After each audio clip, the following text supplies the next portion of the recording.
IPL 2024 season అట్టహాసంగా ప్రారంభమైంది. కళ్లు చెదిరే వేడుకలతో ఈ క్యాష్ రిచ్ లీగ్కు తెరలేచింది. చెన్నైలోని చెపాక్ మైదానం అభిమానులతో నిండిపోగా మ్యూజిక్ మాస్ట్రో ఏఆర్ రెహమాన్ దేశభక్తి గేయాల మధ్య కళ్లు జిగేలుమనే లైట్లు, లేజర్ షోలు, బాణాసంచా విన్యాసాలతో ఈ వరల్డ్ బెస్ట్ క్రికెట్ లీగ్ మొదలైంది.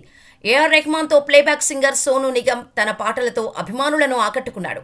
ఆరంభ వేడుకలు అట్టహాసంగా సాగిన ఈ కార్యక్రమానికి హోస్ట్గా వ్యవహరించిన యాంకర్ షెఫాలి బగ్గాపై నెటిజన్స్ ఆగ్రహం వ్యక్తం చేస్తున్నారు. ఆమె యాంకరింగ్ చాలా చెత్తగా ఉందని మండిపడుతున్నారు. ఆరంభ వేడుకలు ముగిసిన వెంటనే సోషల్ మీడియా వేదికగా షెఫాలి బగ్గాపై విమర్శలు గుప్పించారు. ఎవరితరా ఇది, యాంకరా, జూనియర్ ఆర్టిస్టా అని ఘాటుగా ట్రోల్ చేశారు. ఆమె వ్యాఖ్యానాల్లో స్పష్టత లేకపోవడంతో అభిమానులు ఆగ్రహానికి గురయ్యారు. ఆమె యాంకరింగ్తో నా చెవులకు చిల్లులు పడ్డాయి. యాంకరింగ్ అత్యంత నాసిరకం. ఎవరీ చెత్త యాంకర్, అసలు ఈమెకు ఎవరు అవకాశం ఇచ్చారు అని నెటిజన్లు సోషల్ మీడియా వేదికగా కామెంట్స్ చేశారు. దాంతో షెఫాలి బగ్గా ట్రెండింగ్లో నిలిచారు. ఆమె ఎవరా అని తెలుసుకునేందుకు నెటిజన్లు ఆసక్తి కనబరిచారు. ఇండియా టీవీ యాంకర్, జర్నలిస్ట్ అయిన షెఫాలి బగ్గా 1994 జూలై 1న ఢిల్లీలో జన్మించింది. న్యూస్ ప్రెజెంటర్గా, యాంకర్గా కెరీర్ ప్రారంభించింది. ఐపీఎల్లో యాంకరింగ్ చేయడం ఆమెకు ఇదే తొలిసారి.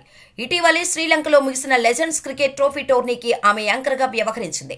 Hindi Bigg Boss reality show 2019 సీజన్లో కంటెస్టెంట్గా పాల్గొంది.